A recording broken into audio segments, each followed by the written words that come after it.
गांव की उस हवेली में आज सारा गांव इकट्ठा था। घर की मालकिन जानकी देवी आज सुबह ही इस दुनिया से कूच कर गई थी। पर रीति रिवाज के मुताबिक इस शरीर का अंतिम संस्कार तो करना ही था, तो उसी का इंतजार हो रहा था। पूरा गांव तो इकट्ठा था, पर घर के सदस्य पता नहीं कौन से मुद्दे को लेकर बैठे हुए थे। भरा पूरा परिवार था जानकी जी का। दो बेटे, बहुएं, प्रदीप और मधु, केशव और राधा, एक बेटी, दामाद मोहिनी और ब्रजेश, पोते पोती, नाती नातिन। अभी घंटे भर पहले तक तो मुद्दा यह था कि बेटी दामाद आ रहे हैं, इसलिए उनका इंतजार कर रहे हैं। पर अब तो उनको आए हुए घंटा भी हो गया। अब क्या है? गांव वालों के बीच यही बातचीत का मुद्दा था। अब अंतिम संस्कार में समय क्यों लग रहा है और परिवार के सभी सदस्य अंदर अम्मा के कमरे में बैठे क्या कर रहे हैं? जब गांव के कुछ गणमान्य लोगों से रहा नहीं गया, तो वो जानकी जी के देवर हरि प्रसाद जी के पास आए और पूछा, बाबूजी, अंतिम संस्कार में और कितना समय लगेगा? अब तो पूरा परिवार भी आ चुका है। हरि प्रसाद जी को भी समझ में नहीं आया कि क्या जवाब दें। आखिर उन्हें खुद भी नहीं पता था कि अंदर हो क्या रहा है। उन्होंने कहा, आप लोग ठहरो, मैं जाकर प्रदीप से पूछता हूँ। कहते हुए प्रसाद जी अपनी लाठी टेकते हुए अंदर गए। देखा तो पोते पोती तो बाहर बरामदे में बैठे हुए थे, जबकि दोनों बेटे बहुएं और बेटी दामाद नदारद थे। बड़े पोते से पूछा, अरे तेरा बापू कहाँ है? तो उसने अम्मा के कमरे की तरफ इशारा करते हुए कहा, बाबा वो लोग सब अंदर हैं। हरि प्रसाद जी की लाठी को टेकते हुए कमरे की तरफ गए तो देखा कि कमरे का दरवाजा अंदर से बंद था और कुछ आवाजें आ रही थी। उन्होंने दरवाजे की कुंडी को खड़खड़ाया तो अंदर से आवाज आई, कौन है? और अरे बेटा, तुम लोग अंदर क्या कर रहे हो? गांव के लोग बाहर इंतजार कर रहे हैं। आखिर क्रियाक्रम में कितना वक्त लगेगा? बस काका जी अभी आते हैं। अरे पर हुआ क्या है वो तो बता दो। क्या पता? किसी बात का निर्णय लेकर कुछ देर के लिए मौन पसर गया।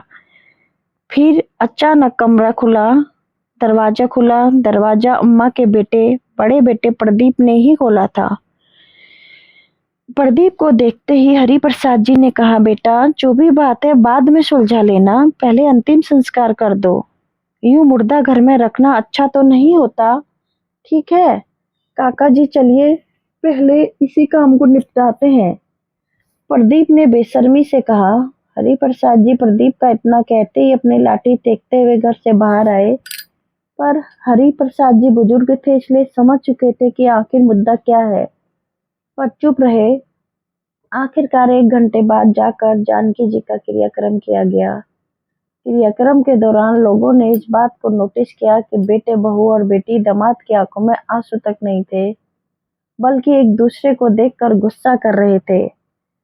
कुछ तो हुआ था उस कमरे में, पर क्या?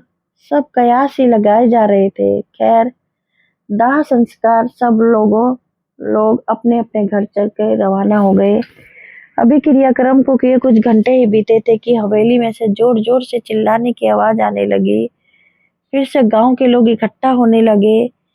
घर पर बेटे बहुएं, बेटी दामाद आपस में लड़ रहे थे। अंदर वो लोग लड़ने में मगन थे, बाहर गांव के लोग तू तू कर रहे थे। अरे माँ को अभी गए हुए कुछ घंटे भी नहीं हुए, देखो कैसे लड़ रहे हैं ये लोग। अरे पिंड छूटा इन लोगों का तो। अम्मा से जितने मुंह थे उतनी बातें हो रही थी। कुछ लोगों ने झगड़ा शांत कराने की कोशिश भी की, पर सब बेकार। आखिरकार हरि प्रसाद जी को ही आना पड़ा। क्यों लड़ रहे हो तुम लोग? शर्म आती है? भाभी को गए अभी कुछ घंटे ही हुए हैं और तुम लोग इस तरह से लड़ रहे हो। काका जी, इन लोगों ने धोखा दिया है हमें, मोहिनी फुफकारती हुई बोली। तू भी तो आती जाती रहती थी इस घर में, और अब की बार तो तू बार बार आ रही थी। क्या पता तूने ही चोरी की हो अब की बार। अम्मा का छोटा बेटा केशव बोला। अरे तुम्हारी औरतें ही रहती थी अम्मा के पास तो सेवा चाकरी के नाम पर, क्या पता इन्हीं लोगों ने हत्या लिया हो। भला कोई भाई अपनी बहन को देखकर खुश हुआ है? चुप कर, बहुत ज्यादा बोल रही है तू। बड़ों का मान सम्मान नहीं है क्या तुझे, जो हम पर चोरी का इल्जाम लगा रही है? अब की बार प्रदीप ने कहा। उन लोगों को इस तरह लड़ते हुए देखकर हरिप्रसाद जी बोले, क्या ढूंढ रहे हो तुम? जो ढूंढ रहे थे वह तो इस घर में कभी था ही नहीं। तुम्हारे पिता के मरने से पहले ही वह घर से जा चुका था। काका जी के मुंह से यह बात सुनकर सब लोग हैरानी से उनकी तरफ देखने लगे।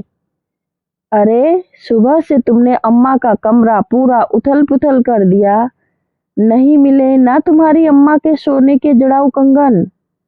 हरिप्रसाद जी के मुंह से अम्मा के सोने का जड़ाऊ कंगन का नाम सुनते ही सबका मुंह खुला ही खुला कर रह गया।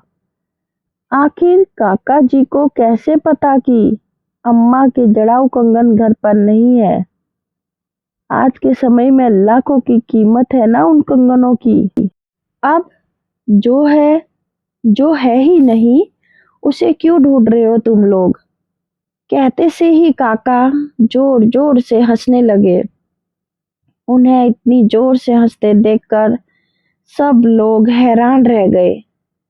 प्रदीप ने कहा, काका जी, आपको कैसे पता कि हम वो कंगन ढूंढ रहे हैं?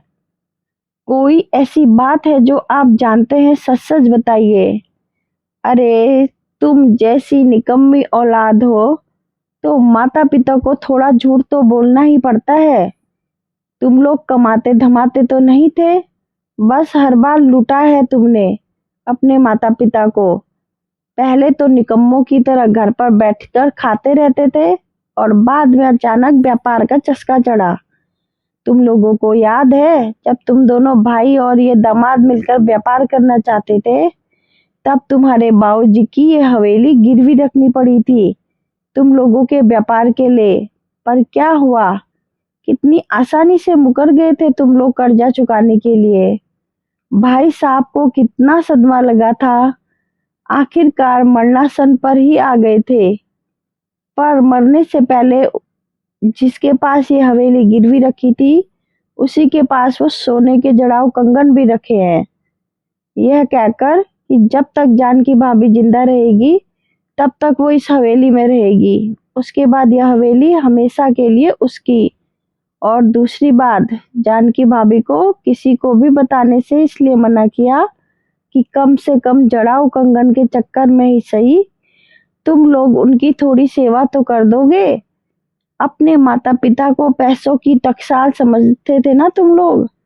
पूरी जिंदगी माता पिता यही उम्मीद करते चले गए कि काश एक दिन आएगा कि जब बच्चों को हमारी कदर होएगी। पर अफसोस ऐसा कुछ नहीं हुआ। बाबूजी ने इतना बड़ा धोखा दिया हमारे साथ। तीनों भाई बहन एक साथ बोले, धोखेबाजों के साथ धोखा करना गलत नहीं होता। उन कंगन के चक्कर में ही तो तुम अपनी माँ की सेवा कर गए। और तुम्हारे बाबा तो मरने से पहले अपनी पत्नी का स्वाभिमान जिंदा रख कर गए थे, वरना वो बेचारी कब की सड़क पर आ जाती। अब कुछ दिनों में ही हवेली खाली करो ताकि उसका असली मालिक आकर उस पर अपना मालिकाना हक जमा सके। किसी से भी कुछ कहते नहीं बना। आखिर माँ बाप के साथ धोखा किया था तो उसका फल मिल रहा था।